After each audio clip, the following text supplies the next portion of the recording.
उद्देश्य प्रकृति के प्रति काव्य रचनाओं के प्रोत्साहन के साथ साथ सौंदर्यबोध कराना। ప్రకృతి పట్ల కావ్య రచనల్లో ప్రోత్సహించడంతో పాటు సౌందర్యాన్ని తెలియజేయడం।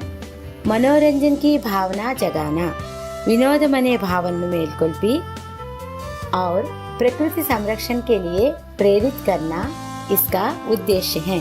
మరియు ప్రకృతిని సంరక్షించేందుకు ప్రేరణను కలిగించడం దీని ముఖ్య ఉద్దేశ్యం। విధా విశేష బరస్తే బాదల్ కవితా పాఠ है। బరస్తే బాదల్ అనగా కురిసే మేఘాలు కవితా పాఠము। कविता भावनाओं को उदात्त बनाने के साथ साथ सौंदर्य बोध को भी सजाती संवारती हैं।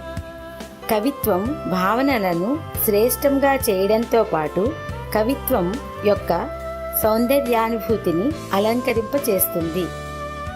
प्रस्तुत कविता नाद या ध्वनि के साथ गेय योग्य है। ఈ కవిత నాదము అనగా ధ్వనితో పాటు పాడుటకు అనుకూలమైనది। इसमें अनुप्रास का सुंदर प्रयोग है। దీనిలో అనుప్రాస అలంకారం చాలా అందంగా ప్రయోగించబడినది। विषय प्रवेश वर्षा ऋतु हमेशा से सबकी प्रिय ऋतु रही है। వర్ష ఋతువు ఎల్లప్పుడూ అందరికీ ప్రియమైన ఋతువు। वर्षा के समय ప్రకృతి की सुंदरता देखने लायक होती है।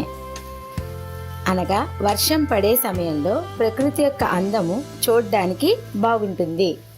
पेड़ पौधे पशु पक्षी मनुष्य और यहाँ तक कि धरती भी खुशी से झूम उठती हैं।